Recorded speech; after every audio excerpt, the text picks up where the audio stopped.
Hello friends, it's Felix here, welcome back. In this video, I'm going to do a quick banner review for the latest raid in JP. And despite being a raid banner, these characters will remain forever in the pool, meaning it is not limited characters. With that being said, let's begin. So we got 4 characters in this banner. The first one is called Yigo, second Nagi, third Zolulu and Dolulu, and last but not least, we have Galas. Now, let's talk about the first character of the banner, Yigo. What are her strengths? She can deal 1600% AoE physical damage, 700% physical damage over time for 3 turns. So that's really strong modifier, but it is cooldown skill and you can only use this once every 3 turns. She has also 30% chance to cast death to the whole entire enemy for 80 MP cost. The weakness is that this skill, I believe that she can only chain with her duplicate because of the weird frame that the skill has. Alright. Second skill, you can chain this with the Eileen Pile Driver +2 frame, meaning also with Randy, Earth Elemental Attack, also Laneth, right? And it's a 700% single target physical damage, imperils 80% Earth Element for 5 turns at the same time. Okay, and the damage modifier in my opinion is pretty mediocre because we have stronger characters that have like 1000% damage modifier and also 900% damage modifier for physical. For example, we got Jacked, Citan. And also, she's immune to all status ailment because of her level 120 passive. She has innate dual cast and a TDH whip user. And I believe that the only two-handed whip user that we have at the moment in the game is her own STMR. So if you want to max her damage potential, you have to pull for her own STMR. So that's another downside, guys. Right? And she can also imperil Ice, Light, and Dark element, but it is a gamble. You have 50% chance with only like doing one hit, 650% modifier attack, and not anything else, right? And you have 40% chance to imperil these 3 elements, and 10% chance to imperil these 3 elements by 100%. It's a gamble. She has also innate Plant and Demon Killer, pretty strong for killing Marlboro, right? And also demon based monsters. And last but not least, we have our cooldown skill, which self buff attack by 250%. That's really huge. And also at the same time, stats break, resist, and removal for 6 turns, guys. 6 turns. So there's really a lot of turns right there. It's pretty good. Now we just talked about her strength. What about her weakness? First, her skills. Her chaining skills are locked behind Earth Element, so basically the Alien Pile Driver +2 frame. And her cooldown skill, which is really strong, has no innate element and also she cannot self-imbue. Okay? And third weakness is that Light Dark Imperil is a gamble. So you have 50% chance of getting nothing, but only do like one hit, 650% damage modifier. So it's really weak. Okay, guys? Okay, now her limit break is a 1-hit physical damage, so it's a finisher move. 2600% modifier when it is maxed, and at the same time you have 80% chance to inflict 6 random status ailment AoE. Alright, it's pretty strong. And our TM is tailor-made for her, I believe. It's a materia plus 20% MP plus 40% attack when equipped with a whip, right? And also plus 25% TDH. And her STMR, also tailor-made for herself, is a 200 whip plus 176 attack, damage variance 1.05 to about 1.55, so average about 1.3 damage variance, pretty standard. Okay guys, so now let's move on to the second 5-star base character of the banner, Nagi. So I believe that she is the MVP of the banner, and she is possibly the strongest hybrid dual wield attacker right here. Okay, so now let's talk about her strength. She has 1500% single target hybrid holy damage and also minus 60% imperil to holy at the same time. It's an Orlando frame, guys, so you can basically chain this with a Orlando, Jacked, CJ Hyo, Randy, a lot of characters right there. And also the second skill is the same but dark element. Okay, and the third skill is 1500% AoE hybrid damage. You can chain this with the Kunshira and Lauren. It's pretty awesome. So she's really versatile, except for the element, of course, is locked behind dark.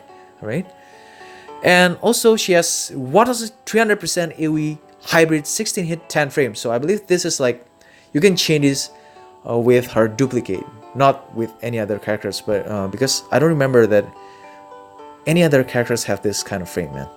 Alright. And it also imperils ice and wind element by 60% at the same time. And as I said earlier, she is possibly the strongest hybrid dual wield attacker at the moment in the game, right? Surpassing even Konshira.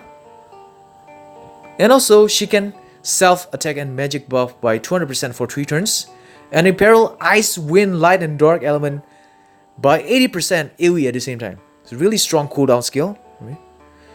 And last but not least, she has innate 75% undead, human and demon killer, and 50% true dual wield to attack and magic when equipped with her own TM.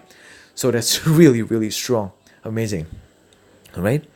And you can easily reach 100% true dual wield attack with her own STMR. Okay, so that's her strength. What about her weakness? She's a hybrid character. She's hard to gear, right? And also, there are not many hybrid feast equipments because her passive skills basically encourage her to equip with a feast weapon, right? So if you do not equip a feast weapon, you will lose about 40% magic and also 20% attack power. And I think the only hybrid feast that we have at the moment is from the step up banner, from the second step, right? And the last weakness is the popular chain frames are locked to few elements, so it is locked to holy and dark element. Okay, I think that's the weakness. And now let's move on to our limit break.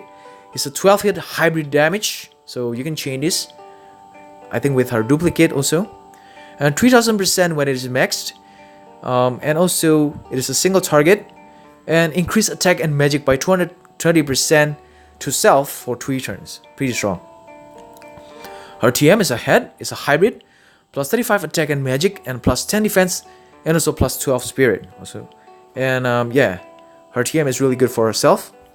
And her STMR is also a materia, plus 20% attack, plus 50% to magic, and also 60% equip attack while dual wielding. So this is a 60% true dual wield basically. Really strong. Really strong. Okay, so that's the 2 5-star base of the banner. Now let's talk about the 4-star base of the banner. We got Zolulu and Delulu. His limit break is a 14 hit physical damage, 900% when it is maxed. To all enemies, reduce spirit by 70% for 3 turns. Right? It's pretty cool, pretty decent break right there. And the TM is a materia, plus 20% attack, plus 40% to spirit, and also plus 30% attack when you're equipped with a bow. So I believe this is the first materia that gives you plus attack percentage when equipped with a bow, which is good. And last but not least, we have the 3-star base of the banner, Gallus. His limit breaks, 17 hit physical damage, 800% attack when it is maxed to one enemy. And his TM is 200 greatsword, and basically a Conrad's TM duplicate, I believe, except with the plus 10% defense. And you can get the Trust Mogul really easily from the raid summon, right? Okay, so I think that's about it for the characters of the banner. Now let's move on to the step up banner here. So for this banner we have step up. There's only 3 steps here, and it costs about 15,000 lapis total. So first step, you can get 6 times 5% on banner Trust Moguls on top of the 10+1, right? And I believe it is random. I'm not sure if it's random or fixed.